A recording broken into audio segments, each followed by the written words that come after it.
Mr. Pete Wildebohr, Mr. Hugh McManus, Present.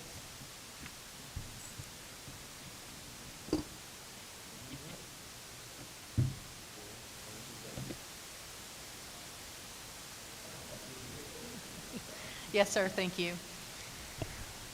So you have attached to the agenda and at your seat a copy of all the requests that were submitted. So we gave schools and departments the opportunity to submit capital requests this year, and we've compiled that information into the document that was provided for this meeting, and we'll go through and discuss that information during the meeting. In total, there were over $40 million worth of requests submitted in this document. Before we get started going through the requests, I did want to take a moment to talk about our revenue sources. So we have projected revenue for next year related to capital. And so I wanted to talk a moment about that. We're estimating state lottery revenue, which was original lottery revenue that we've received for years now, of about $1.5 million. And then we're also estimating about $500,000 from repairs and renovation lottery, which is an additional lottery funding source. Over the past, I think maybe 5 years, we started receiving that additional source of funding. And then, of course, our largest capital resource is the county appropriation. Normally, the county funds about $3.8 million, but that number does vary from year to year depending on what our requests are and what the county's able to fund.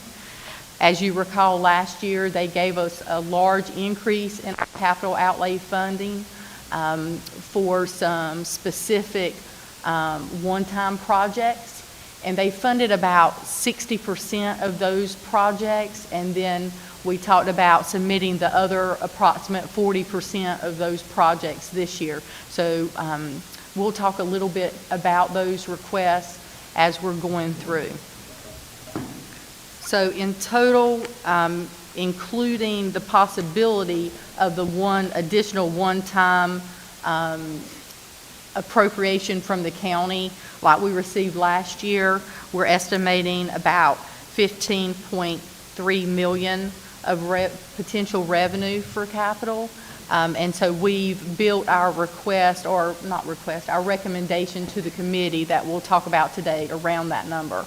And so I'm going to actually hand this off to Eddie, and he's going to start with repairs and renovations, talking through the recommendation, going through the handout that's at your seat.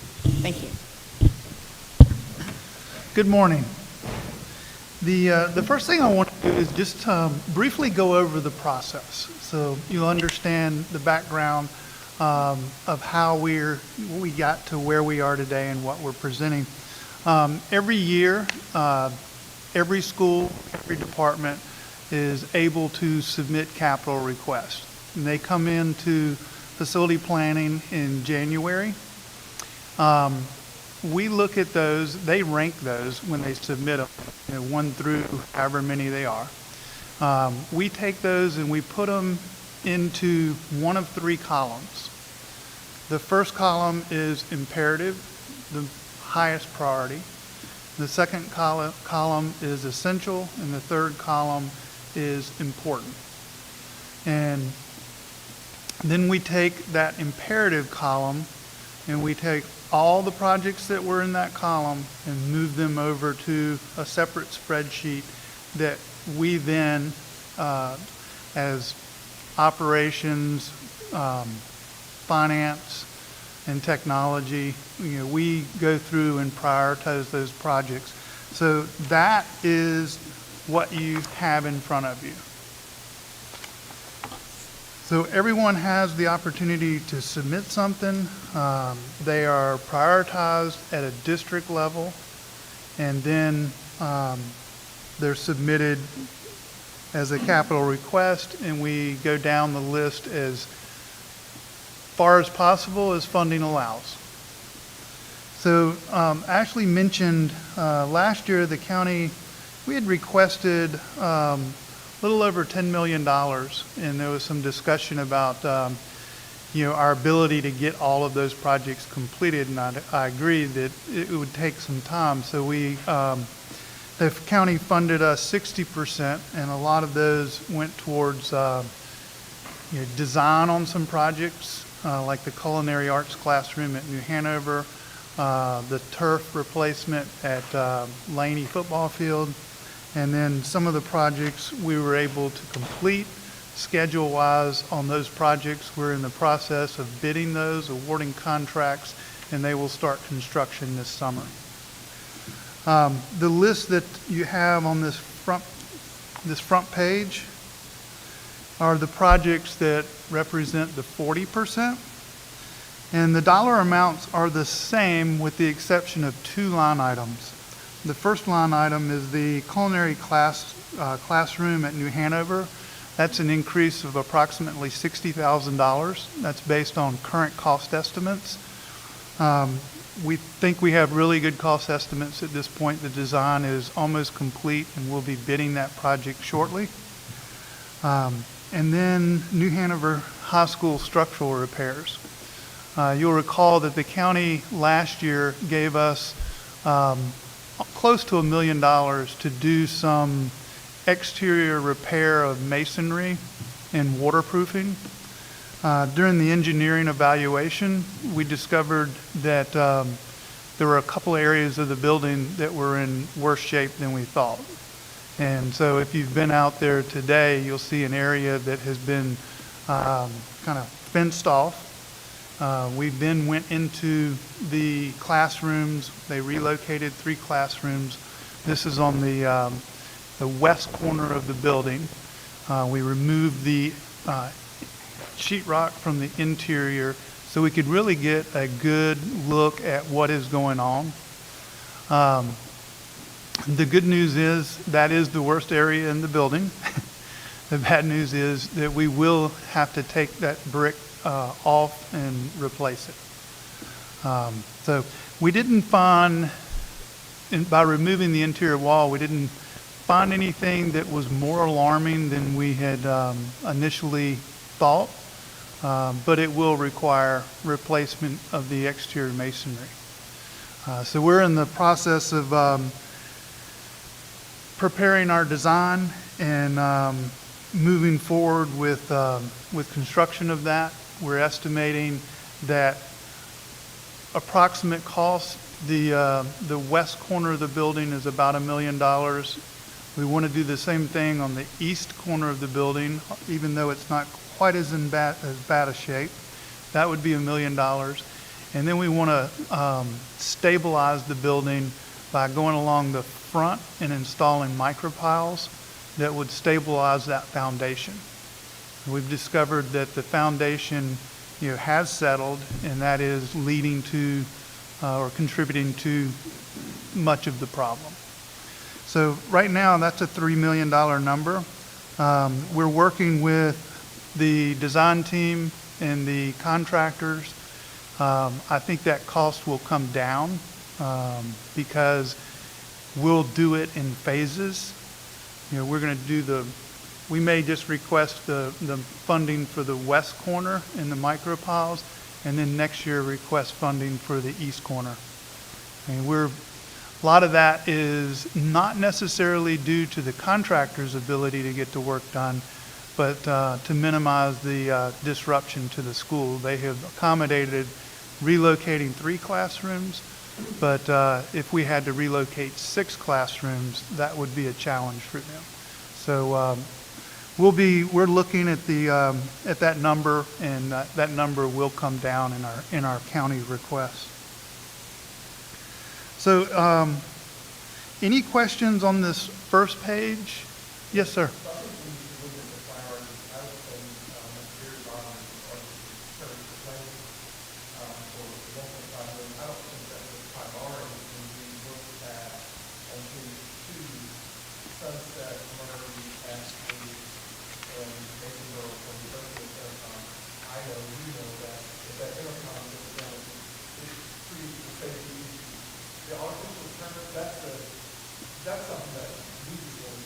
Right. Nothing to do with safety. You're going to have to use more than safety I was actually out here with the principal and the cheerleaders, I think the cheer right behind the football field is in dire need of place of, I mean, there's some work that has to be done to the bleacher section, even the longer, but I don't think that's a priority when you look at earlier this year, you had this, people call home, so they could call it off. I think that is probably, that curve probably needs to maybe 12. That's how it goes. If you look at the safety is a priority of the board, that doesn't the threshold safety. I think we need to go back and look and see, make sure that everything that prioritized on the is safety first. We also need to look into, and you and I talked about this, we need to be HVAC system, because we know HVAC goes up to $50,000. And so we need to look at those are things that I think safety, and we're looking at the priorities of the safety. I think it's structural. Can also fall into safety too. So when, Well, can I ask a question on that? Because I remember the discussion that you and I had about Legion Stadium and their turf field, and there was some concern that, the safety in that. Is that where we are with Delaney Field, or is Delaney okay? It's grass. Oh, it's grass? Yeah, it's grass. Okay. That Be quiet, we'd be sorry. replacing it with. Okay, I'm sorry, my mistake. so I agree with you, and that's why we have this split up at the bottom with the recommended funding allocations. The first page, that list is the one-time repair and renovations of $7.5 million. If that is not funded, the repairs and renovations on the second line item, they are in priority order, and we would pick up those 4 intercoms. So, I'm not. This first page doesn't start our priority list. Our priority list starts on the second page, and I kind of view those two things separately. This would be a one-time appropriation above and beyond our normal capital. If it's not funded, it's not funded. Our priorities would remain the same starting on page 2, and we would be able to get through the two things that you mentioned. So I think that's 1, 2, 3. Line item number 5, Holly Tree replacing the chiller. So that's a perfect example. We know at some point that chiller is going to fail. And so we want to get in and replace it before that happens. And then the next items are the 4 highest priorities. Hoggard Intercom System has been approved through the safety grant. These are the next 4 intercom systems. So we are looking at safety and operation as our highest priority. I'm going to just jump in. So way back to page 1, number 1, I was thinking that maybe the intercoms would be under that. What exactly, what are the safety, is it the vestibules at this point? Is that what we're talking about? So, yes, sir. You'll recall we had True North came in and did a risk vulnerability assessment, and we're following their recommendations in priority order. And some examples will go out and do a security vestibule, and then along with that, we have done some intercom replacements and made upgrades into our electronic locking systems and communications and cameras. So we'll pull in anything we can afford to do as part of that security vestibule. Even out of a high school, unfortunately, 103 years old, is going to be constantly in need of, at the moment, you may not know, repairs. Would it not be wise for us to make sure that wherever we're going to place those funds received, because some of those funds, now I'll make sure I'm correct, come out of our damage from winds or hurricanes, etc. Or that money can be shifted around, or is that totally independent, which we are worried about that, who put that amount to begin with. I guess my question is, New Hanover Hospital is going to constantly need repairs. I just hope we'll be prepared for that. Well, and you'll recall that we do have in our long-range facility plan, prioritized very high is New Hanover for major renovations and an addition. But I understand from what I've heard that that will require a bond referendum, Yes, sir. so that will take years. Most of us probably won't be here when they get the bond referendum. That's sad And- to say that, so hopefully I'll push them. Well, and that's why we're this, I really appreciate this, but you put a lot of work into this. is it will stabilize the foundation, and then we can make the necessary repairs.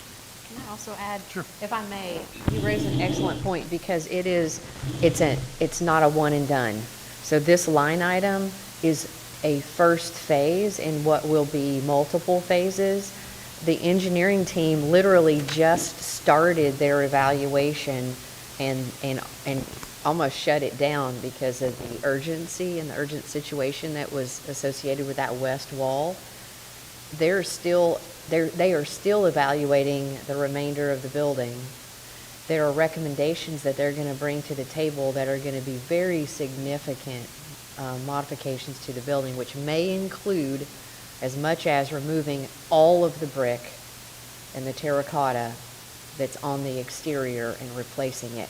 We do know that 100% of the terracotta that's on the building will have to come off. It is cracked. It is it's degraded over time. It's a very old building.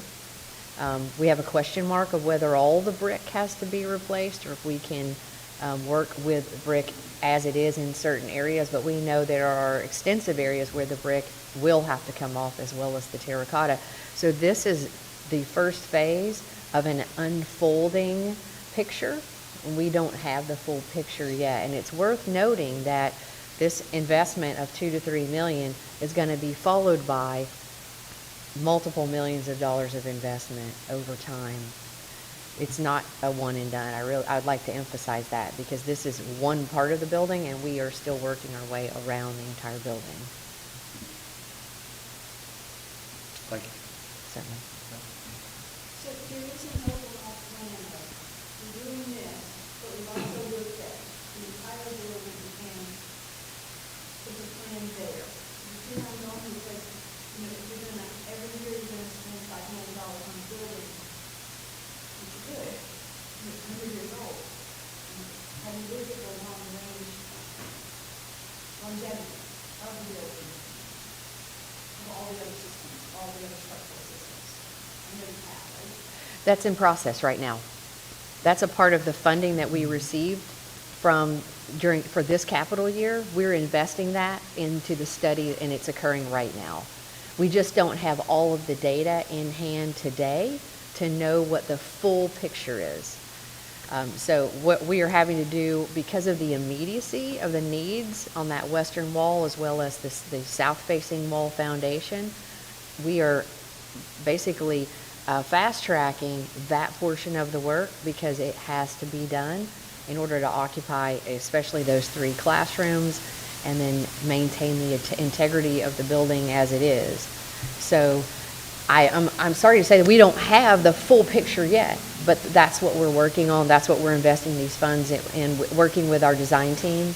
We have a structural engineer, and then we have a team that's, their specialty is the building envelope. So we have them coming at 2 angles structurally and then the integrity of the building envelope. And they're in tandem, we are generating that information in an ongoing process. But within the next few months, we will have a lot more information. I'd like to introduce people here with me. They represent the part of the operations division. Ann Lawrence is the Director of Facility Planning and Construction. Chris Walker is the Director of Maintenance Operations. And Dave Bittner is the Assistant Director of Transportation. So if you have questions about any of the items, someone on this team can answer them. Are there any other questions on the front page? I do. I go back to, I see, and I was looking at it, and it says the one-time repair renovation.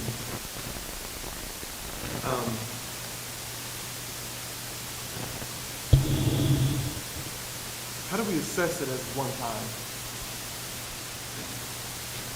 I'm going to try to answer that question. So when I put the description there, I was really trying to separate reoccurring capital money from funding that the county appropriated last year, that they made really clear this is one time beyond, the funding that you normally receive. And so, the 7.5 million that's on that front page that we're saying is approximately the 40% of the projects we submitted to them last year that wasn't funded, that is not guaranteed. So I don't know if the county, based on the current financial climate, right, if they're going to be willing to give that additional capital outlay funding beyond the 3.8 million like they did last year or not. However, since we did present this information to them last year, we felt like we wanted to have the conversation with this committee on how to proceed as far as that request goes. So it's not really the items are one time, it was more about that funding I was trying to separate. Because I don't want us to separate on the last item, but I want to separate on the last item.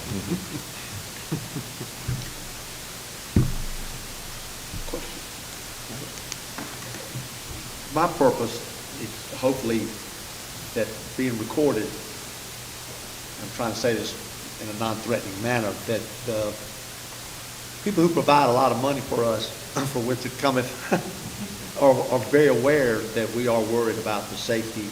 We also want to make sure that all of our high schools are safe and, equally important, attractive.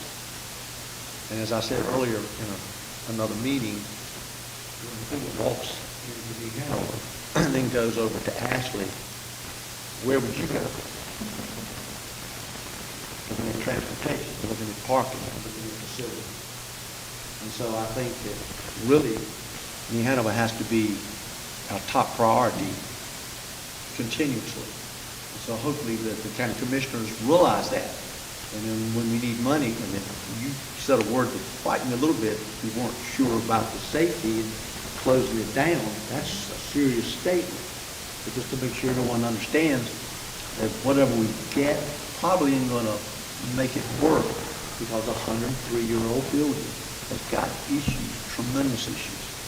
And I feel like the New Hanover community feels like we're deserting them, and that's not true at all. I've never heard a soul say they were not tremendously supportive. I think that needs to be loud and clear. So again, I appreciate what you're saying, that it's not really fixable and that's it, it's over. It's not. It's a continuous issue. Thank you. So at this point, I'm going to turn it over to Leanne, and she can go through the repair renovation request.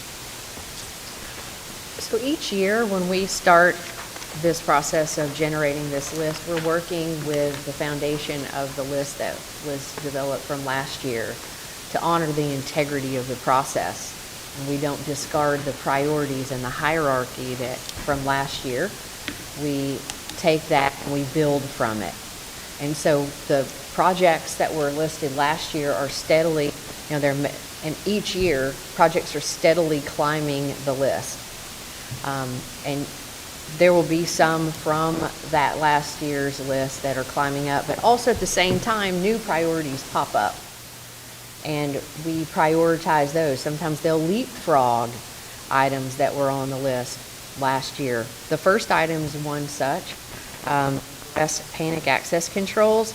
This is a system that was identified by our maintenance department that will allow, when a lockdown is enacted at a school, it will shut off in our multi-building campuses like Hoggard, Rolling Rice, Hanover.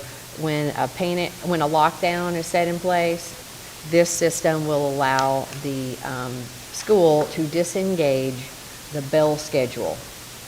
If you were to have a lockdown during a bell schedule and you didn't disengage the bell schedule, automatically our doors are opened to accommodate the bell schedule, so the locks are disengaged.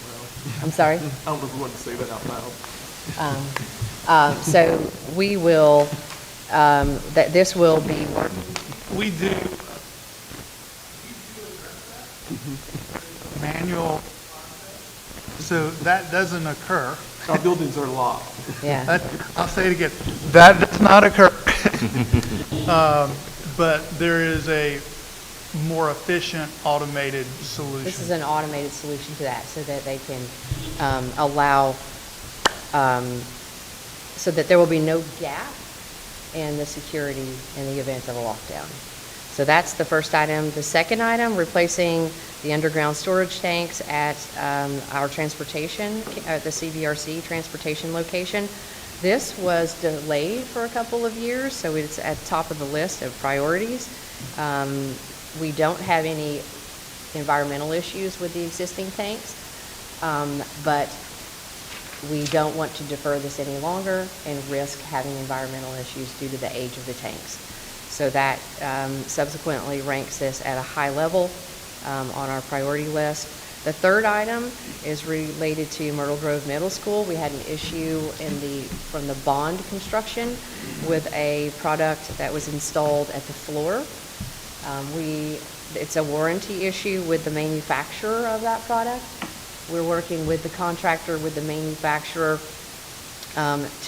we've developed a solution, a proposed solution for that situation that will involve some input from the district for a betterment of versus what was installed initially.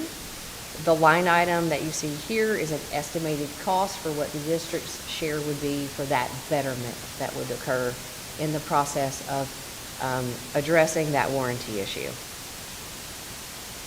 The next line item is installation of mobile units at Porter's Neck. This would be 2 additional units. This fiscal year, we were funded for mobile units. We were hoping to get all 4 in this fiscal year. Due to the rise in costs associated with the production of those units, we were not able to procure all 4. We were able to procure 2, so those are in fabrication and will be installed this summer, but we need to augment that budget for the additional 2 units. So that we'll have a total of 4 at that campus. Again, Eddie had pointed out the next line item, item 5, replacement of the chiller at Holly Tree, and then the subsequent next 4 line items, the intercom replacement at Sunset Murray and Ashley and Mason Borough. And then these are obviously... Real quickly, excuse me, I don't mean to cut you off, but can you speak to the safety issue with that? I think that's important for everybody to hear. Related to the intercoms? Yes. Working with our technology department, the knowledge that if these were to fail and the systems are in very critical condition, then we lose critical communication within that campus. So in order to keep that campus functioning in the event of emergencies or even day-to-day operations, we need to maintain the integrity of that PA system.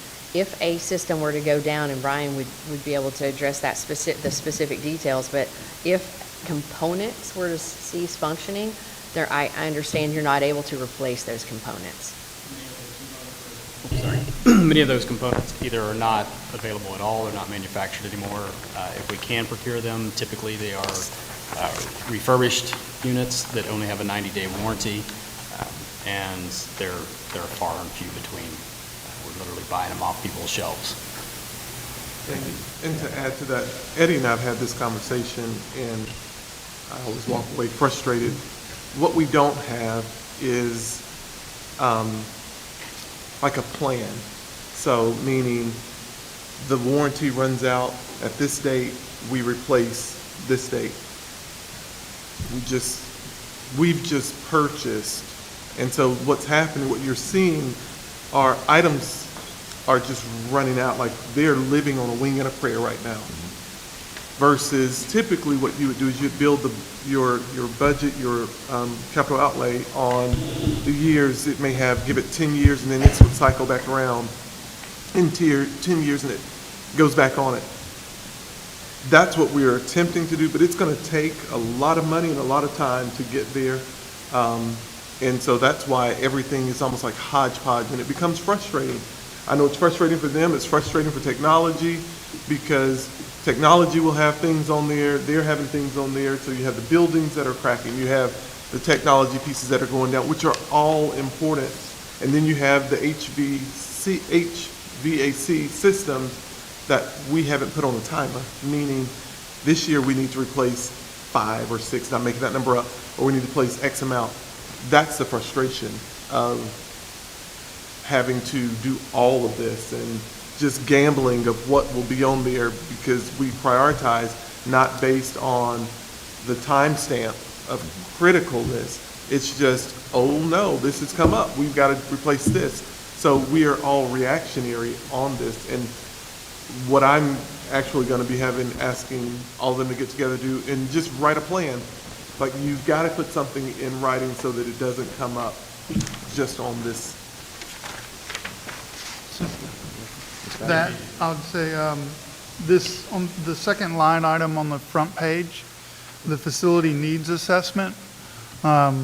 Chris brought this to me a couple of years ago, and that line item is to identify all the equipment. And I use this as an example. I think we do a very good job on our roofs. We have an engineer that goes out and surveys 20% of our roofs approximately every year. And from that, they give us capital replacement recommendations, whether that's a complete replacement or a recover to extend the life. And they also give us what maintenance items are required to extend the life of that roof. And so those are two critical items. But we have a database that shows, when that roof was put on, what type of roof, all the way down to the decking, what the warranty is, and what the life expectancy is. And we're making recommended replacements based on that data. We want to get the same system in place for electrical, plumbing, HVAC, technology. That's what the facility needs assessment is intended to do. It'll also show us, based on the life expectancy in that data, what we can anticipate each fiscal year. So I don't know what that number is, but if it's more than we're currently getting, it gives us hard data to justify any request for an increase. And this is something that the county did with their facilities about 3 years ago. And that's the purpose of it, to try to get a little ahead of that curve and be a little more proactive instead of reactive. So the budget that we're finishing for the school year, was that to date, or do you think that will be adequate for the needs of this year, or does it look like that already may have been surpassed? I don't think we get adequate funding any year to take care of all the needs. I mean, this, as Ashley mentioned, it was a $40 million list, and we're looking at $3.8 million in funding. And it goes back to not really having a solid plan. It's grab and go is basically what we do. But if there were a plan, you would know, hey, school A is up for renovation, or it's time to think about rebuilding. We have to forecast, and they have the ability to forecast. It's just that it's a backlog right now. And it's going to take a lot to get to the point where they can literally forecast versus having to fix the oven over at New Hanover High School versus putting turf on the field. Well, it's all Carolina Beaches, Duke and new HVAC. But, so what percent of the budget was maintenance present past year? I don't know what percent of the, Okay, because that's such a big, Maybe it's that good. I don't know off the top of my head the answer to that. I think I it can would, certainly provide that. well, it's just, this is a big, this and staffing are two big maintenance course. Doctor, do you have a question? Yeah, I was going to pop back, just so I can understand it. Porter's Neck, on page 2, we're putting in 2 mobile classrooms. These are 2 of the 4 we asked for last year.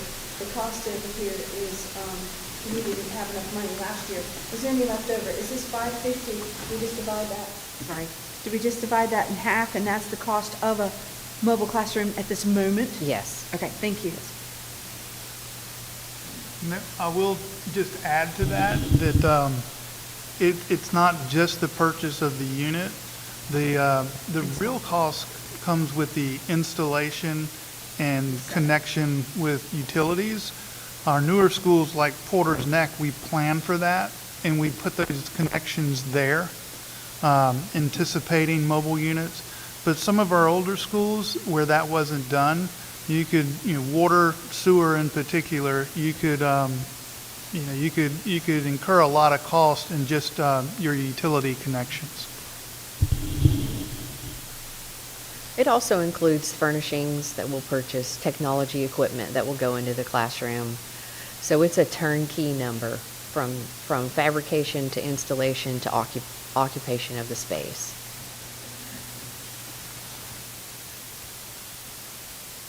And I wanted to note too, going back to the intercom list, that we received a priority list from technology, so these are starting at the top of their highest priority campuses, and utilizing that list to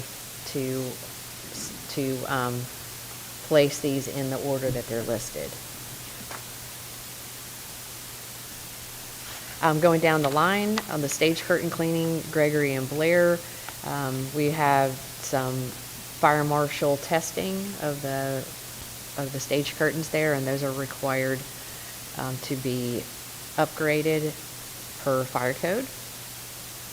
The next item on the list, the annual roof replacement, annual roof maintenance. That's something that Eddie alluded to. We have our engineers that do an evaluation every 5 years.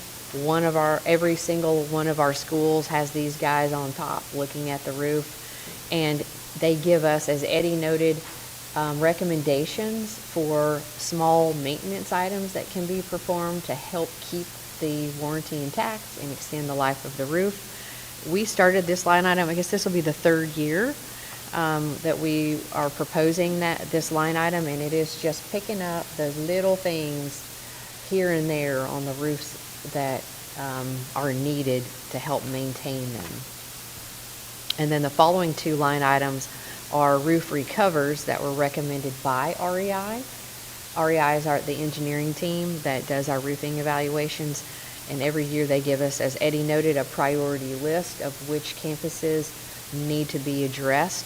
One of the things that I enjoy working with this team is they help us identify roofs where we can do recovers versus re-roofing. So the difference is, in a re-roofing project, you got to take up that existing roof and start from scratch. It's about double the cost of recovering. Re-roofing is about double the cost of a recover.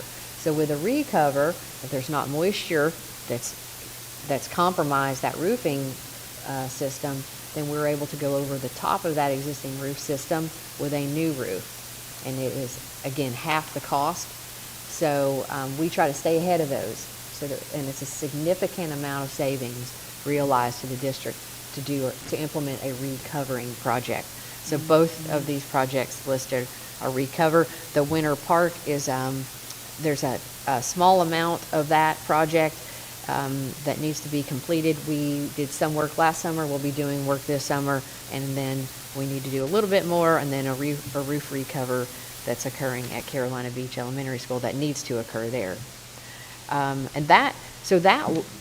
Through the list, if we can keep going down the list, Eddie, that is kind of the cutoff, I think, that you've identified, Ashley, from that, all those and above are what we would typically represent the amount of funding we have typically received in past years. Question, is there any reason why we would do a full recover or re-roof? I mean, is there longevity, any difference in longevity, or? There's not. You get the same result from the the recover versus the re-roofing. I'm sorry, I keep interchanging those terminologies. I'm probably confusing everybody. You get the same longevity from a recover as you would with the re-roofing. You simply save money. And it does not, you don't have any less of a warranty. You get the same amount of warranty and the same amount of life. Except for leaks, when you have to tear it apart to fix the leak before you re-roof. If there's enough moisture content in that roofing system, and our engineers evaluate that with specialized equipment, then it mandates a re-roofing versus a recover, because you can't trap that moisture underneath a new roof. You get all kinds of problems associated with that. But we get we get the same amount of life out of a recover that when the roof is eligible for that recover. If it's dry in that roofing system and all those layers, if it's dry and there's no moisture and we recover it, it's just like it's a brand new roof.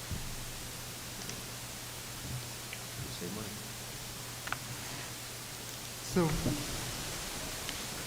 as Leanne mentioned, that takes us down to the available revenue. So that's where we would fund all the way through Carolina Beach Elementary School. That's the recommended projects to match the available revenue.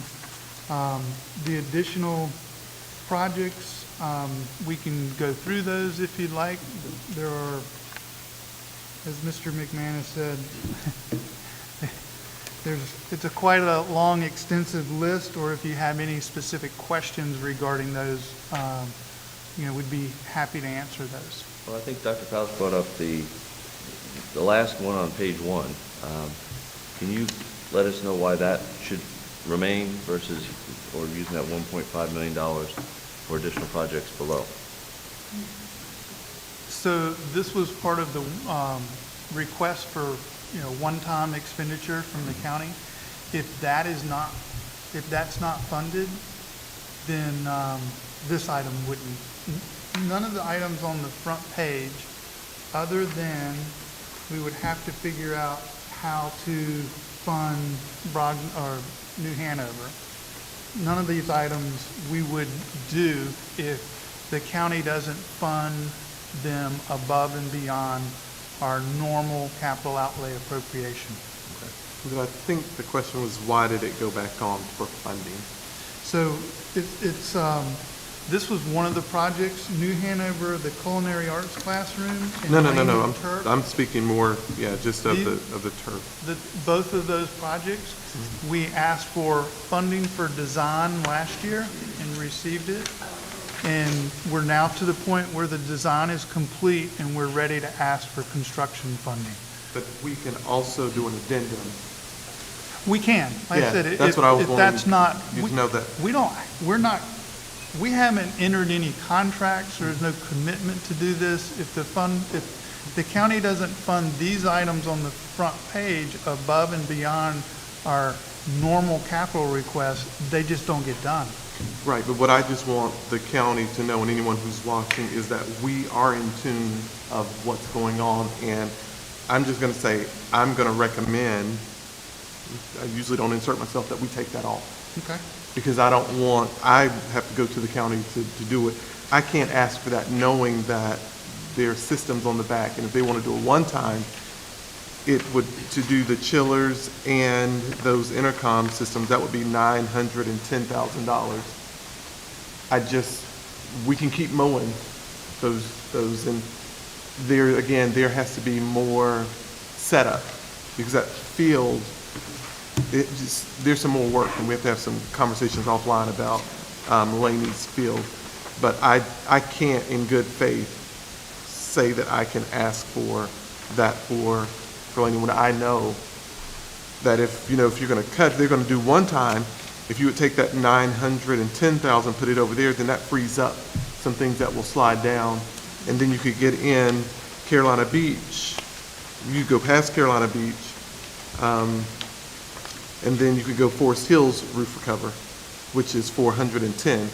You could also skip down to the upgrade security systems, which would also give you 130.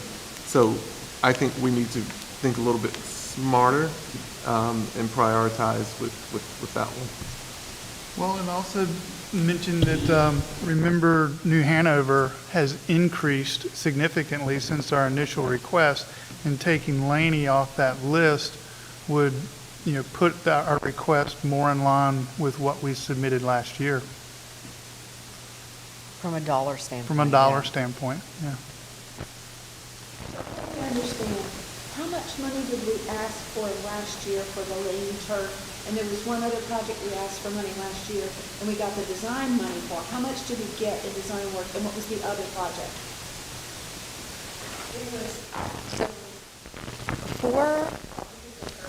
For the artificial turf project, we received for the design $139,714. The other project was the the Hanover culinary classroom, where we received $300,815 in funding for design for that project. Barnhart, did you have a question? Yes, thank you, Mr. Chairman. I was just going to ask, because I know that we did receive the design for that, but it doesn't go bad, right? So once we have the design for it, so if we want to pick back up the turf in a few years after some of these higher priorities, so we have that completed, and in good faith, we want to share that with the county commissioners, but also understand there's been other things to take priority, right? So there's not like a timeline on the design. Okay.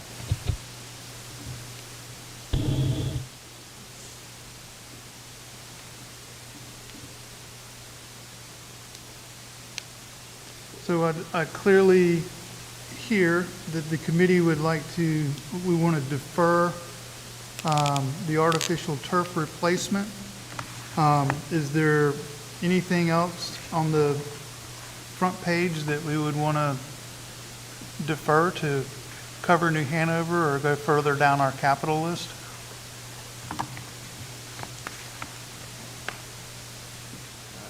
Like I say, number 2, I think is important, because I think that gives us, a plan for the future. So I would say that's important.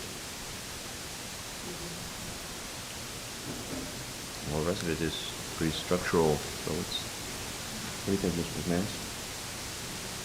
On page 1. Yeah, I'm just looking, you can't please everybody. And that's the most unfortunate thing we're gonna have to deal with. No matter what call we make, we're saying no to somebody and we say yes to somebody else. So I think that's why we have majority rule. I do want to provide just a little clarification. So based on the county providing $3.8 million of the capital appropriation, everything on page 2 would get funded, except for the item on your page is 4th from the last, is $500,000 for Bellamy. We skipped that project, so I just wanted to make sure that was clear, to be able to go further down the list and to be able to fund vehicles and some other things you'll see later on. We did skip that one, so I didn't want that to be a surprise when we give you the new, whenever we bring to the full board the recommendation from this committee, we would skip that line item. So I just want to make sure I was clear on that. And then if we're done with repairs and renovations, Eddie, would you like to skip to the last page, page 12, and go over vehicles? And that way you can continue your momentum. Thank you. You'll recall last year, we didn't request any vehicles because the request from the previous year, it was taking so long to fulfill those contracts and get delivery of those vehicles. We just skipped a year. We have received those. They are coming in a more timely manner. And so We would like to include a request this year. We're requesting an activity bus. Our current activity buses have a lot of age on them, a lot of miles on them, and honestly, out-of-county travel is a little concerning. So we're requesting an activity bus, and then the van replacement for maintenance. These vehicles, again, a lot of years, a lot of mileage. I know we've got several vehicles where we're actually experiencing leaks within the passenger area of the vehicle. And then a commercial grade pickup, again, the same reason there. And then a Bobcat. And this is in an effort to money in contracting a lot of the work that we do. If we have this piece of equipment, we think that we could do that work in-house and save in our operating budget. We do. I would love I want to come video. We'll put you on the Bobcat and our electric bus. How about that? to. I like having equipment. And this is a Bobcat's not having equipment, so. And then there's a request for another van, and then the last one is another pickup. But the line would be cut right above that pickup to match the revenue. So we would rank, in the ranking, the second column there, we would not be requesting in the final recommendation. Benj, what are the average ages of some of these vehicles that we're replacing? Chris, do you know that answer? Some of them are so old transportation can't find parts for. We have 48 vehicles that are flying around this county every day. So I'd say the average age is around 2017 or a little younger. And in terms of the activity bus, Dave, you want to answer that same? Thanks, Chris. The average age of our activity buses is 2007. The oldest activity bus that we're currently running is a 1993. Wow. So, yeah, same issues Chris said for that area of the fleet, trying to find parts for a 1993 activity bus is challenging. Also, the amount of students you can fit on a 1993 in those older buses is fewer, so your ability to operate if you want to say a full field trip on that one bus becomes a challenge as well. Making it older Miami, so we'll look at that for sure. So, everything on page one, except maybe not the last one with the turf, and then everything up to the bottom of number 2, taking out the fascia replacement at Bellamy and adding in the first part of the vehicles, except for the last one. So 1, 2, 3, 4, 5 on the last one of vehicles. That's the package that you're asking? Yes, ma'am. Okay, thank you.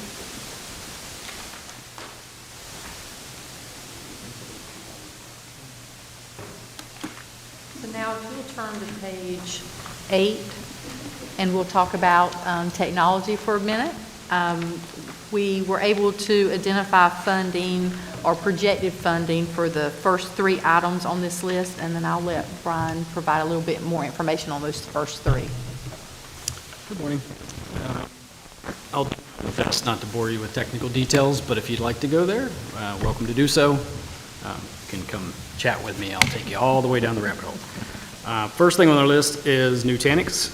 That is what is referred to as a hyper-converged solution. Currently, we run what's called a Cisco UCS hyperconverged solution. That runs multiple VMware servers. Those are virtual servers. So for instance, that is hardware and storage and networking, kind of all it is built to house multiple servers. So currently our UCS server at any given time is hosting around 200 individual servers. By hosting those 200 individual servers, that keeps us from needing to purchase hardware for 200 individual servers. So what Nutanix is, Cisco is getting out of the hyperconverged solution. We recently bought a couple servers based on funding from last year to hold us over for another year. So the Nutanix would come in and replace our UCS system. So that is our kind of modern solution moving forward. The other thing that would allow us to do long-term, what we have to look at is replication. You know, from a disaster recovery standpoint, we are sitting ducks here with hurricanes. So if our data center were to be wiped out with a hurricane, we need a solution in place. The hyperconverged solution long-term is going to allow us to, flip of a switch, we see a hurricane coming, we can replicate all of our servers off to a cloud environment, and literally our entire data center could be wiped off the face of the earth, and all of our stuff is still up and running. There's a lot of logistics built into that, but that's overall the long-term goal. The upside of the hyperconverged solution, as of last year, it is now E-rate eligible, which is fantastic news for us. Overall, the cost is about 88% covered under E-rate. So what we're asking for with the we have to cover on our end. There's a couple when we're making a solution for servers, hardware, networking, storage, all of that. There's a few components inside of that are not E-rate eligible. So we have to cover that at 100%, as well as some services for engineering, standing up the system, that sort of thing. So that portion is just our coverage of what we need to cover for the Nutanix project. Just to be kindled, Yeah. where are we? Do we need to continue to improve access to the children who live in the areas where accessibility Yes. for technology has been difficult? Yes, absolutely. And that is something that we've been doing for the past few years, and we are continuing to do. It's not reflected here. That's something that we're doing with other funding, as well as just the build out. For instance, well, matter of fact, while we're sitting here, if you look on the outside of this building, on this corner, there is an access point that is an outdoor access point. So what that is allows us to this wireless signal out the entire parking lot out into this entire facility here, the housing facility. So children that have New Hanover County Schools devices, this was something we were planning long-term for the one-to-one project. So as we were putting devices in children's hands, we wanted them to be able to access the network and access technology after hours, weekends, any of those sort of things. So we have gone at most of our sites now, we are putting in outdoor access points of that nature so that we can extend the wireless past at least cover the campus and the outside areas and some of the commons areas to allow children to access the technology. And it stays on the buses too, right? We are looking at Wi-Fi on buses, and that has been I thought we had added that to a bus or two. not yet, not to my knowledge. You guys have not. No, I'm not talking about activity, I'm talking about activity buses. We had done the cradle points a few years back that we were demoing, but I don't believe those were meeting our needs. There's some issues when you start doing wireless on buses. You have to pay cellular charges, and then you get into SIPA for protecting and filtering of the devices. So technically, all of those individual access points that are on the buses become, for lack of a better explanation, little hotspots. And all of those individual hotspots become a different way, or we have to find a different way for protecting those kids and filtering those kids on those devices. So some of those solutions in the past that have been provided haven't met our needs.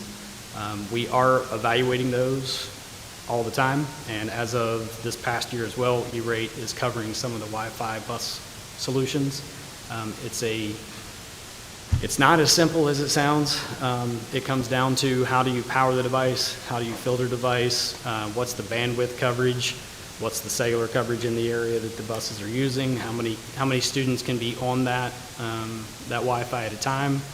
Can you control what's called QoS, quality of service, so that if you have 30 kids on there and they all start trying to play YouTube videos, that, you know, just like at home, whenever all your kids decide to start playing videos, you're watching Netflix and your internet goes down, same thing happens on a school bus. So we have to be able to control whether a kid can access, video streaming services and that sort of thing. And when you deal with these companies that are using cellular coverage, you then have to deal with companies like Verizon, AT&T, that don't offer us the ability to manage those things. So it's kind of a merging a little bit, technology with the school bus Wi-Fi, and while it sounds like a simple solution, it comes right down to me talking to David and saying, hey, how are you going to power these access points? Are they going to get turned off at night? If they get turned on, are they going to drain, or left on at the end of the day, are they going to drain the batteries on the school bus? Are they going to be hardwired? There's a lot of things to consider in that situation. So did I understand you to say this outside allows the Wi-Fi internet to go into the neighborhood here? Correct. How far is that perimeter? Is it the whole neighborhood? I have to look at it from a heat map standpoint. So typically, wireless signal is going to travel until it's impeded. Yes. So it's going to travel from here to the end of the parking lot. You're going to have a strong signal. You might get a full 100 meg up and down speeds. Go beyond that to maybe 100 yards out, you're going to slowly start going down. And then all of a sudden you throw up a brick building and now you've lost it completely. So there's a lot of environmental variables about how far the wireless signal is going to travel. So I can't sit here and say absolutely it's going to cover everything down this, in this entire neighborhood. So how many buildings do we have doing that? Right off the top of my head, without pulling up the maps, we've done that probably around 10 or so. And what we've done is target the schools that are in high density areas. Biggest bang for the buck.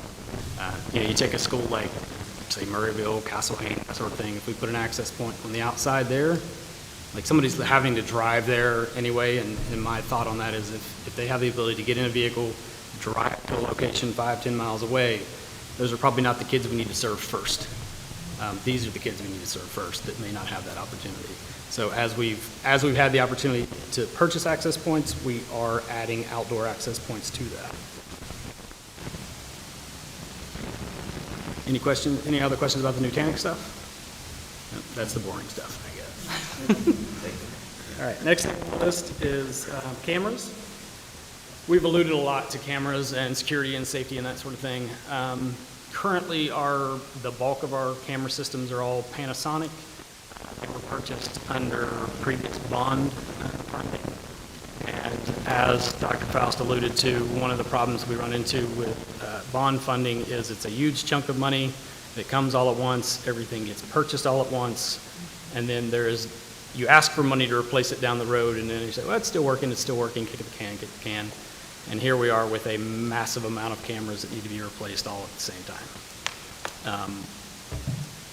On top of needing to replace the cameras, not to sit here and bash a technology in particular, but those Panasonic cameras they're outdated, and the back-end technology that runs them is outdated. We're getting to the point where the systems themselves, just the web browser, the Internet Explorer that you need to connect to them, no longer exist. So the software that we need to manage them is outdated. To top that off, the cameras themselves write back to what are called VRs, which back at the core that everything has to write to. The drive VR, can't even purchase them anymore. They don't exist. So again, we're buying refurbished parts trying to replace them. Top that off with just the lack of modern technology. That's where we did an assessment a couple years ago. We brought in Chuck Silverstein from Executive Director of Safety and Security and got his input, and we standardized on a system called Verkada. Verkada gives us a lot of modern solutions. Matter of fact, I was coming out of one meeting, rushing to this to show someone how to blur faces inside the camera system so that we could export video for public records, not public records requests, but a legal issue that's being handled. Our Panasonic system doesn't give us the ability to do that. So it's things like that that we have to replace with a modern camera system. There are a lot of other technologies that can benefit us that are built into the Verkada system for identifying all sorts of things that can be helpful. So that is the ask for the camera systems, and we know it's expensive, and that is just a portion to get us started. That's basically 1/5 of the cost of the camera systems that we need to have replaced. Long term, we will just continue to ask for this money.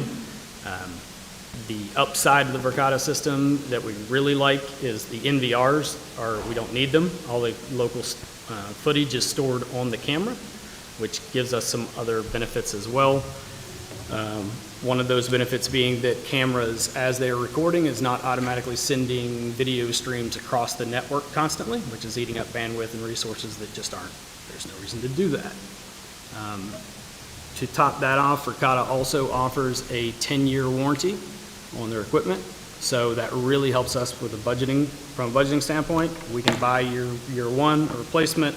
We know that we don't need to fund the replacement of all those cameras for up to another 10 years. So that was a big selling point for us in the Verkada side of things. So I know the climate is, very restrictive in terms of funding, but is there a way to, especially if we've got 10 years, is there a way to sock away just a little bit of money towards cameras every year? One, it's easy, to pay $100 out every month than to have to pay $1,200 out at the end of the year. Is there a way to do that so that we become more proactive about these reoccurring expenses that we know we're going to have? We're always going to need new equipment because it's outdated when you open the box. So can we build that into the plan so that just a little bit of money every year is put away over 10 years? You could almost have that whole amount setting aside if we could be proactive that way. Well, and I believe that's kind of what Dr. Faust alluded to when we have a replacement schedule through this facility, item number 2 on the first page of the assessment. Then we can build out a schedule and a plan, and then based on our reoccurring capital revenue, put that schedule in place to try to implement that. So we would have the plan going forward. So I think that is our long-term plan, what we're trying to work towards. And what's not accounted for on here is the Panasonic system is just the sheer volume of man hours that it's taking to keep that system running and to pull video and export video and that sort of thing. It is a lot. There's no centralized management of that system. So if, say, an investigation's being done by someone from central office, they have to connect into that individual server, export those individual videos, go through a third-party system to try to blur video or blur faces, that sort of thing. It takes a lot of man hours. Whereas if we get a request from legal that they need to see a video, instead of going through that whole process with the modern Verkada solution, we archive the footage, we click a link that says share video, we send that link to them, they can watch the video. At 30 seconds versus hours and hours of multiple people being involved to export a video. And on top of that, it's in a secure environment, cloud managed, but locally stored. All right. Any other questions about that? Next thing on our list is iPad upgrades. So everyone that has iPads or iPhones or any sort of mobile device in your hands, those things don't last forever. Even though they tend to seem to work forever, they can't be supported forever, and they don't support software forever. So we've gotten to the point where the fifth and 6th gen models are end of life and have to be replaced. So that is the ask for the iPads, so that we can put those devices in students' hands. Otherwise, the devices that we currently have, we can no longer manage from a software standpoint. They won't be able to connect into our MDM. We won't be able to do filtering for SIPA. The list goes on and on and on, just completely unmanageable. questions about that? Yep. Has there been any movement to allow E-rates to support our individual devices for students or not at this time? Not at this time, and I have not seen anything on the roadmap for that. I can tell you from my involvement with E-rate, a lot of the shift for E-rate money is moving into more of the cybersecurity realm to keep things safe. Because I can spend, matter of fact, we do. We have an E-rate shipment coming in for switches and routers and that sort of thing, which is great, but we can't spend that money on firewalls and that sort of thing to keep the actual communication safe. And they've just done FTC just did a bunch of surveys last year, and fingers are crossed that we can start spending some of that money on that in the future. Yep. Maybe it's personal to me, I think it's professional to all of us. Do you remember when we distributed the pre-K? Very plastic. I'm sorry, what was that? North and Oh, South. yes, sorry, yes. How are they, or is that something that we replace or add? Those systems are not our funded at all. They were brought in by. It's a Yes. grant. It was Yes. donated, yeah, it was a grant. Yeah. And it's literally programmed just for that little program that they use. Yeah. They're very, very utilitarian for that pre-K. They meet those kids' needs, for sure. They were amazing. Yeah. Watch those kids.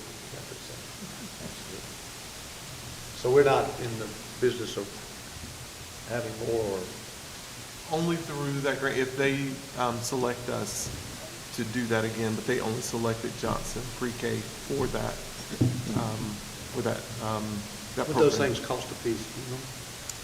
I personally do not know what those cost a piece. I don't, because it was given, we'd have to go back through the pre-K to see how much that grant was worth. And they do work great. One of our problems we run into is if we buy something like that specifically for a program, it makes it difficult to replace and then ship them to other places if needed. If we buy iPads for K2, we can ship those all over the place. They can go to pre-K, that sort of thing. Just more support, plus the systems we have on the back end, all of our MDMs and things of that nature that we use to manage these devices so that one person can manage, 500 devices. Those systems don't exist for that type of device.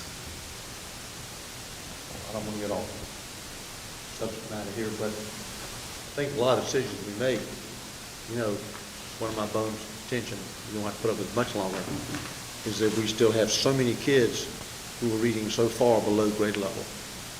And we've made strides with the literacy programs. So I guess what I'm trying to say is anything that we can bring in that helps the literacy agenda is something that we shouldn't blow off. Yeah.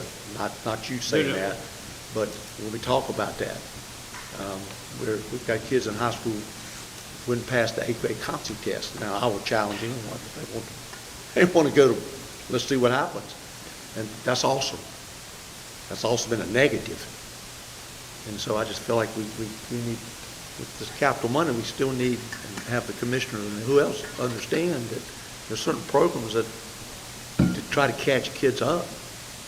And we're always looking at any funding source and any device that could come in and provide the best solution. One of the things that we have to consider is how do we manage it and how do we keep it safe and secure. And oftentimes those sort of devices, buying something off the shelf is just not designed for an enterprise network, and we get stuck with it's a great $200 device, but please use it at home. That's why I tell people it's a great device for home.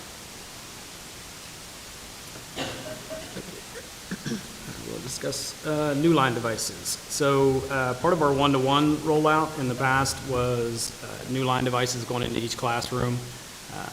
With that funding source not coming through with the endowment, we're at a position where we're trying to finish out the new lines, at least at the middle schools, where we did finish out our one-to-one devices. So this funding is requested for your Holly Shelter and Murray to finish out the new lines down to the middle school level. And with that in mind, those requests, you got to keep in mind, if we don't do that, we have projectors that are dying, we have bulbs that are dying, we have filters that still have to be replaced. We have, projectors are not cheap, so as those are dying, we have to consider funding sources for, do we spend money to replace that projector, or we spend money to put in a new line? So things get a little difficult there. So that's our ask, to get us back down to getting all of our middle schools and high schools at the new line rollout.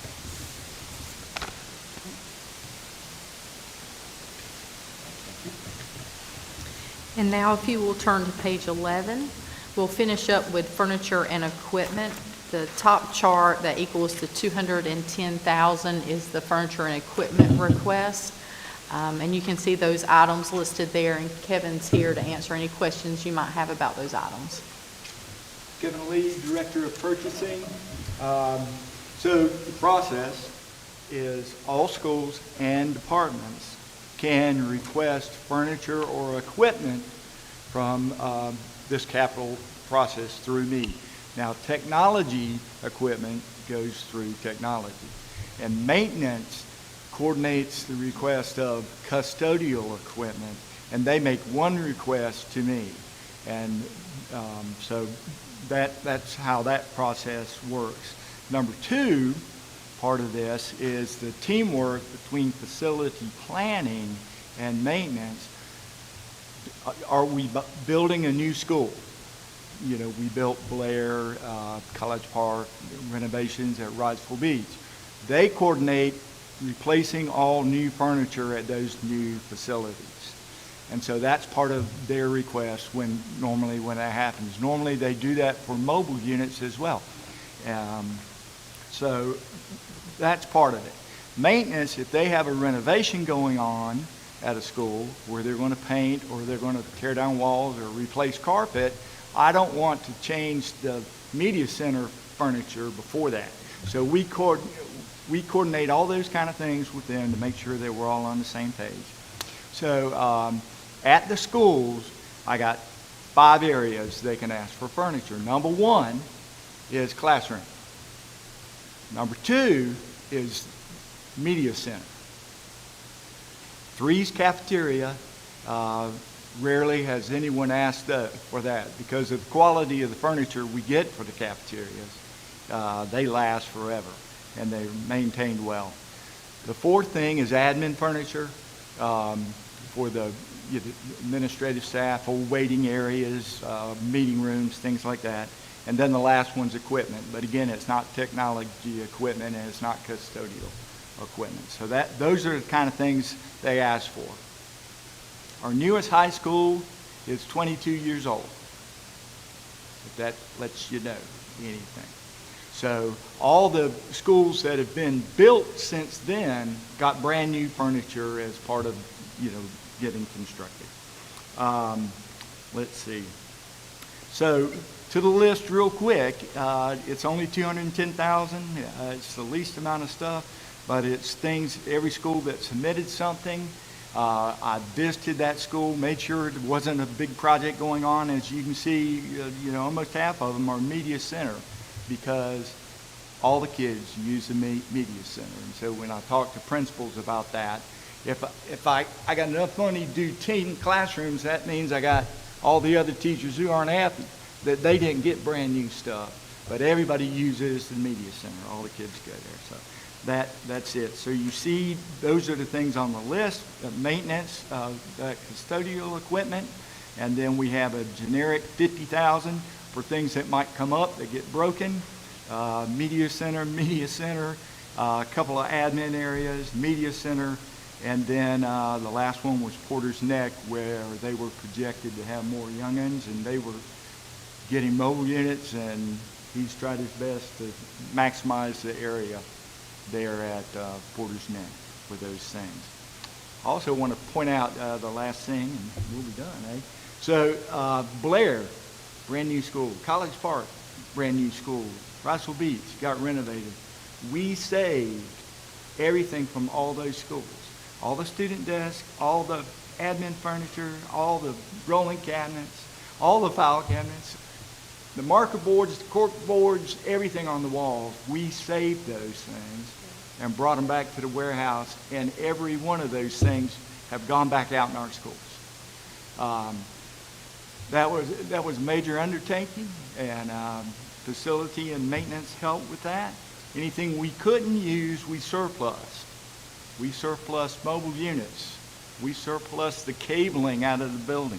We surplused the facades. We surplused everything we possibly could out of those schools. And we saved everything we could. And so therefore our list is only 210 right now, though I know it could be a lot higher. Any questions?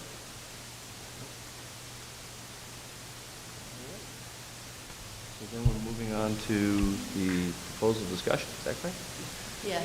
Would it be appropriate this time to take a few-minute break, Mr. McManus? Why are you asking me? I don't know. Let's take a, why don't we? Sure. Recover, or 10:45.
They are in a meeting.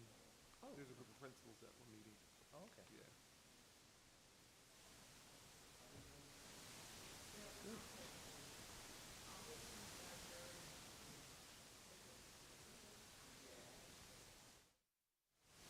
I don't know, that would be an Eddie question. That'd be a good question for Eddie. Let's see. Everything is priority one. Well, I think so, because if we take the one off, if we take those two off, I don't know.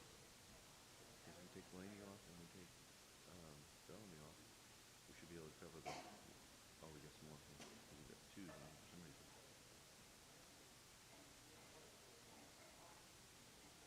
Maybe not.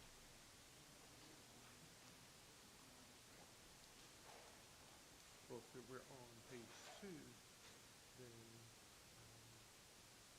I don't know anything about these underground storage tanks, but replace tiles, yes. Install the mobile bathrooms, yes. Replace the chiller, yes. Those intercoms, yes. I actually have a question about that, the warranty at Myrtle Grove. Why is, if they messed up, why is it that we're having to pay $350,000? No, that's the lawsuit. Oh, okay. You know, the one that, I remember that we couldn't.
Sorry.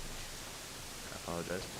How far would that bring us down into the number ones if we did that and we also left off the 4th item from the bottom on page 2? Then how far would that bring us through? I think Ms. Barnhart had the question, how far would we go through number 1 priorities? Approximately.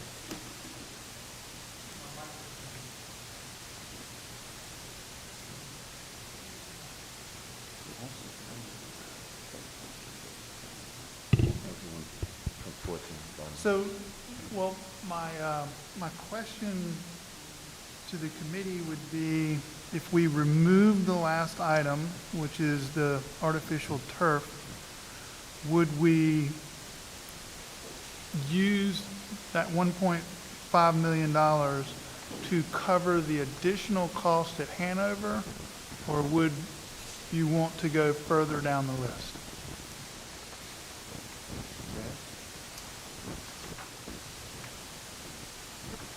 Yeah.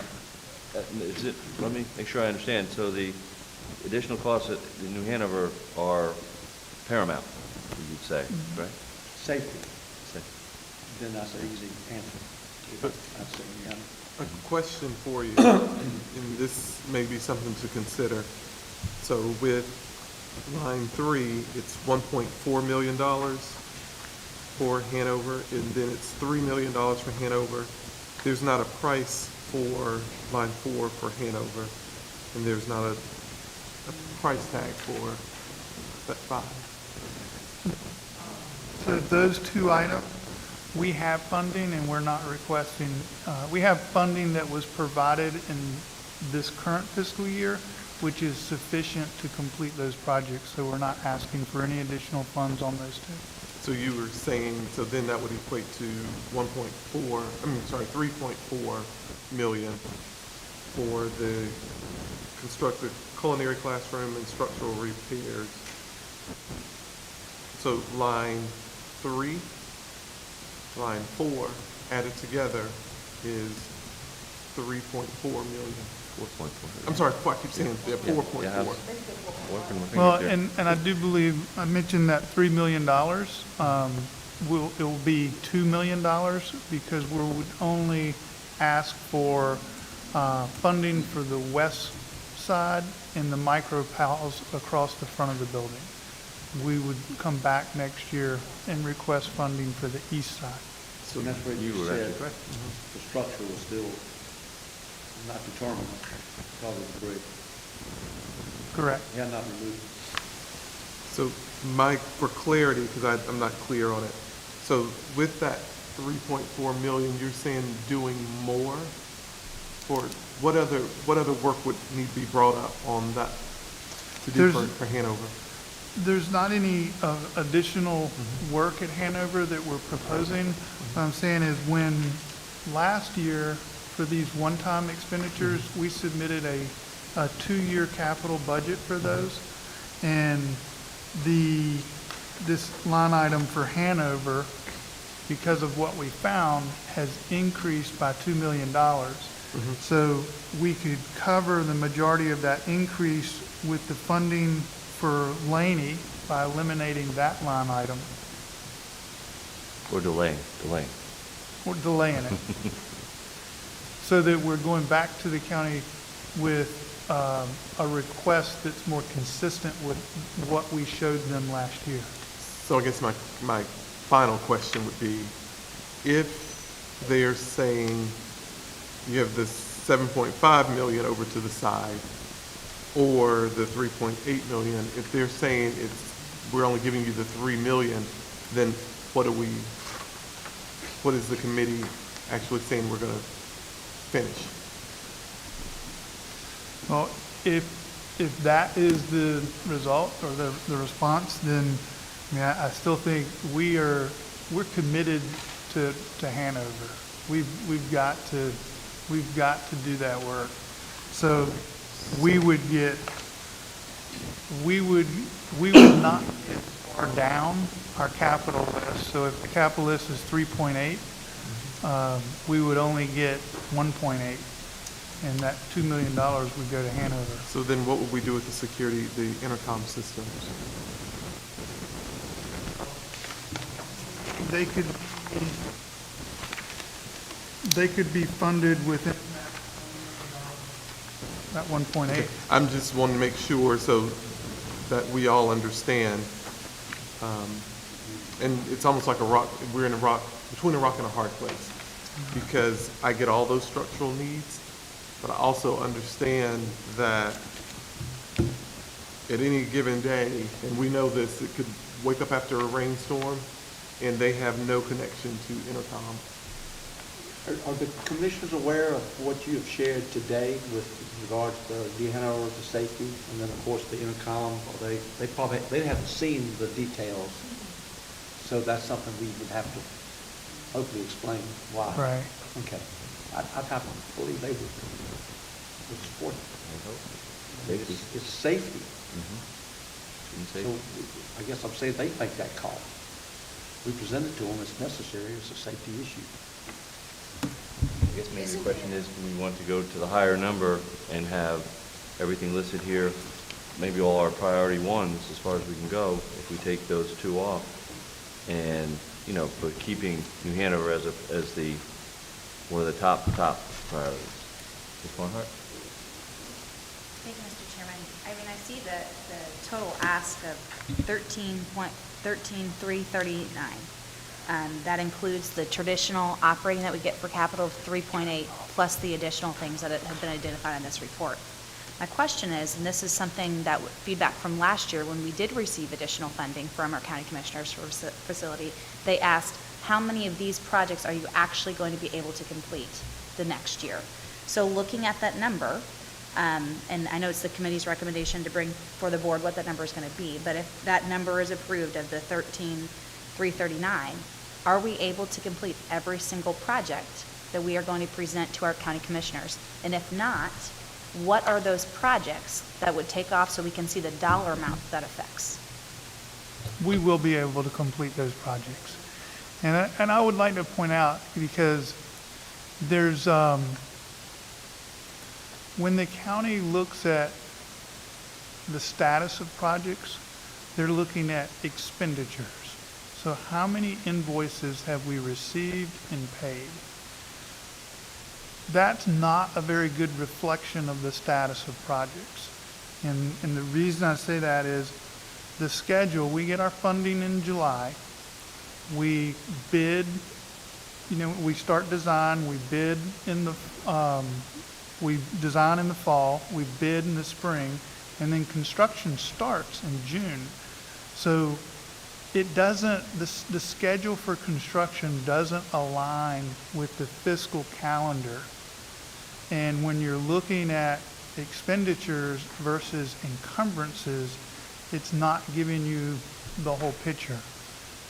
So in the spring, we may have 90% of those funds encumbered. Contracts awarded, they've gone to the board, you've awarded the contracts, but we haven't received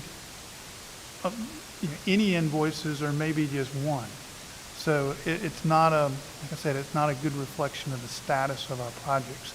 But having said that, we are on schedule with the current projects that were funded in this fiscal year, not just with capital, but the additional one-time appropriation.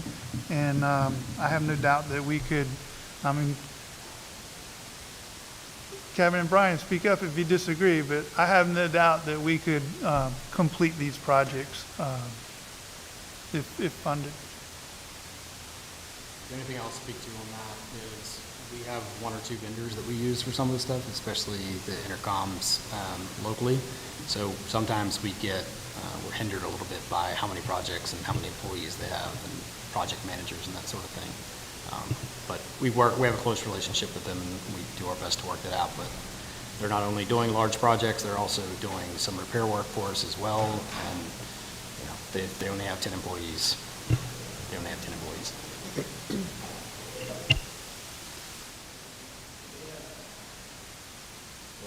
I guess at this point, we need to figure out how far we want to go down this list. I think it does make sense to me to, to look at New Hanover, start at the top of the list and work our way down. And New Hanover being the safety, as Mr. McManus mentioned, the safety issue, taking that funding from line item 1, 2, 3, 4, 5, 6, 7, and moving it up to cover some of that extra cost at New Hanover. But I do think it might be wise, as Mr. McManus also mentioned, to go ahead and to ask, of the county commissioners, to be able to fund us at least through our number ones, and then so whatever that total number would be, and then we can move on down. But of course, we have to bring it to the whole board before making any decisions on that. Your thoughts, Mr. McManus? Agree. Okay. How about Ms. Bradford and Ms. Barnhart? I'm confused about one thing. Mr. Anderson, you were just saying that the fourth line, structural repairs, you've got the $3 million there number, and then you're saying that goes down to 2, and it's just not reflected in the math here? You said something about it needs to only be 2 million, and I kind of got lost right there. That's correct. We wanted to talk from the document that was shared with you prior to the meeting, but since that time, we have broken out that cost, and we feel like that number will be reduced based on scope that we're able to complete to $2 million. So all 4 of those things would be 2 million instead of 3 million. Am I understanding right? New Hanover. I'm not sure what you're referring to, all 4 things. The fourth line item, you reduced $1 million, but then you also said that there's an additional cost. Right. Okay. So the third item, the culinary arts class, that hasn't changed. Right. So the fourth item, we are requesting more money for that item. You're requesting the 3 million, and you really think you're only going to need the 2, and the other's going to cover the difference. Right. I knew I was missing something. Thank you.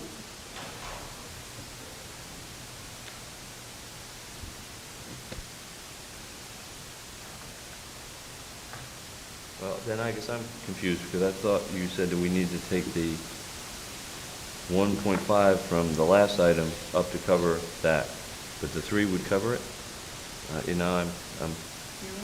just.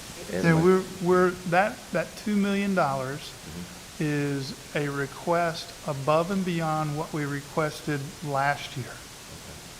And so I was suggesting that in delaying Laney, we could move that 1.5 up to help offset that additional cost so that our request for these one-time expenditures is more consistent with the 2-year budget we submitted last year.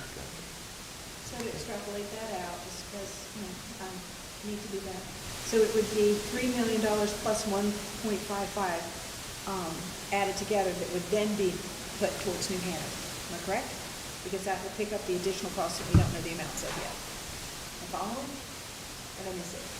Well, the total cost requested for Hanover, including the culinary arts class and the structural repairs, would be $3,475,600.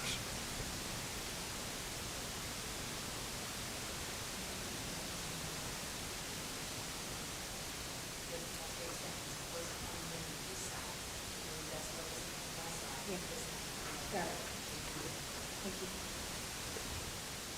So how many millions have we put into Hanover in the last 3 years? Great question. 3 years.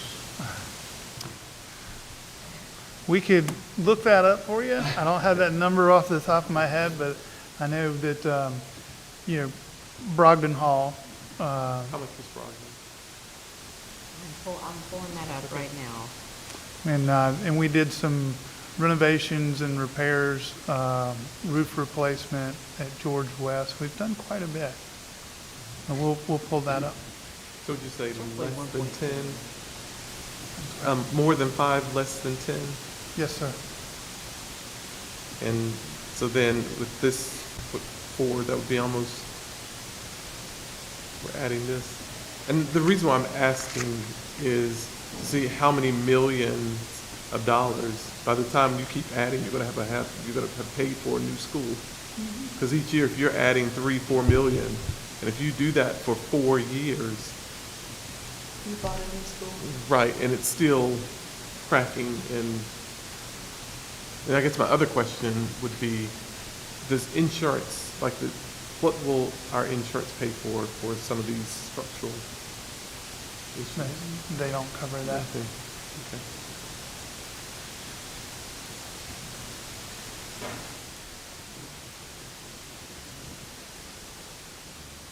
So it's not, I'll say, it's not that we're not pouring into the school, so that it doesn't look like, Ashley High School that was built in 2002.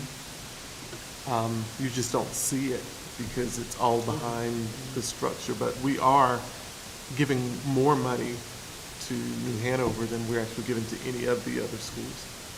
Well, the word that's magnetic to me is safety. And so I've heard that several times today. So that's, you say safety, there's a lot of options. Oh, I definitely agree with you. But I was wanting to dispel that myth that we aren't giving any money to New Hanover. When you look over I'll say when the time I got here in 2020 up until now, Brogdon Hall, I think was 5 million. I think 3 to 5 million. Because it started off with, we thought was maybe 1. There were several different budget codes there. We're pulling up the exact number for you. Okay.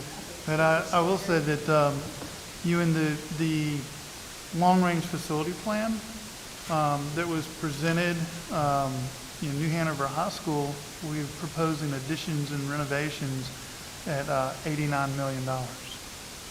Now, a new high school today would be, that high school was probably pushing $150 million. But it's, there's, to your point, there are quite a lot of needs, and it's reflected in those costs. Barnhart? I just had a question. So I understand that total, that 13,339,000, it would be all the priority ones. What happens if other projects come up? So if this is the ask and this is the budget that gets approved, typically what happens, Mr. Anderson, is, So- I'm just curious.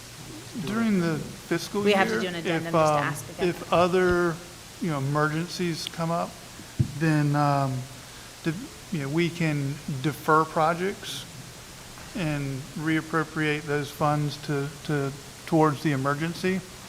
If it happens towards the end of the fiscal year, the first thing we would look at is project savings. We don't have a lot of project savings these days. But we would certainly look at project savings, and then we would have to defer projects to cover those needs. And that's when Ashley and Eddie comes to the board and they will ask, and I'm losing my CFO language right now. It's more or less they do an addendum and then they get approval here, then they go to the county commissioners and ask for approval to reroute the money to another place because that's not what we asked for. And so then it just kind of cycles back down. In the worst case, I am correct that that's what fund balance could be used for in the worst case scenario, but there's not much of that left. So, okay.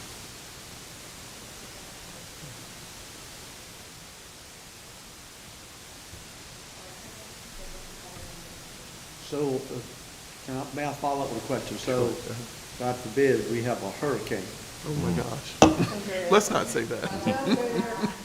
and we have a $1 billion fund balance, based on all the numbers, was that close? We go to the county with our handout. Well, that's why I was asking, because if you go to read, we'll make sure we possible. Delay or go with your handout, so you want. But we don't, yeah.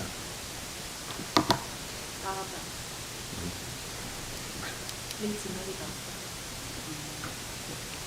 Well, Mr. McManus, I think we are in accordance that we would do what has been outlined here on page 1, 2, and 3, moving everything else on to the board. Is that your feeling, sir? Well, that's the way I was here, how you now do. Well, they don't. But I like the fact that We you don't say, get to vote. They don't get a vote. I know, but I mean, do you agree? You have to take the full board. I mean, my question becomes a bigger one as far as sustainability. We have a capital operating of 3.8. That doesn't seem like a good consistent number. If we have a layering, this is priority 1, 2, and 3, we see them, and this is just the 13,339 is just priority 1. So I think we also need to be realistic in saying, reevaluating the scope of maintenance, 3.8, that's a real underestimation of what we need. And so I don't know what that number is right now, Mr. McManus, but off the top of my head, that's one of the things coming out of this meeting that I'm questioning. I'm not opposed. I think it's smart to list out the priority ones in total, to share with them what it is, where the needs are. I think it's smart to bring it before the board. But that's a huge increase from 3.8 to 13.3, knowing the operating needs that we also have. So that's where my head is at. Not opposed to it, I think it's something we need to reevaluate. And I think that part of that is, as we look at New Hanover needs a lot of help. I mean, and we need to do that. I mean, for a lot of reasons. Yeah, for a lot of reasons we need to do that. But until that school is taken care of, which it needs to be, in a positive way, and all these safety concerns taken care of, I mean, it's going to be a continued area of financial need. It just is. Demand. What's that? Okay. All right. Ms. Sutton, what else do you need from us as far as this? I guess next steps.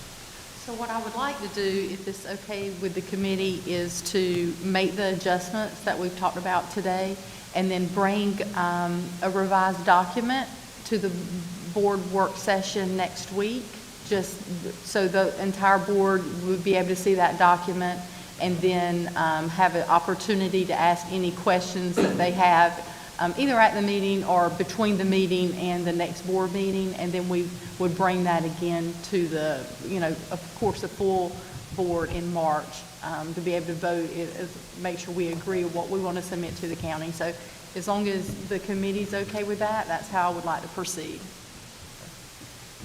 Are you okay there? Yes, sir. Okay, I'm good with that. Rest of the committee? Okay. Dr. Faust? Okay. I would like to say, I hope that the board members missing, and I understand personally as well as professionally, you make plans, you got to pay money, you got to go.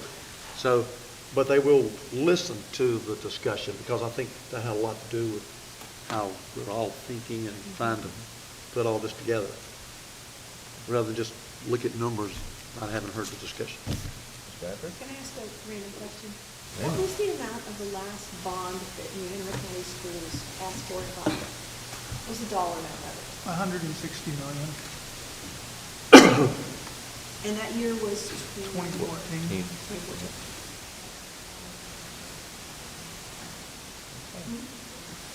Mr. Mass, any other business? No, sir. No, sir. All right, anybody else?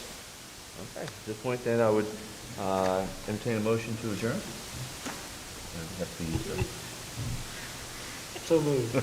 I'll second. All in favor, signify by saying aye. Aye. Aye. Me. We are adjourned. Thank you all.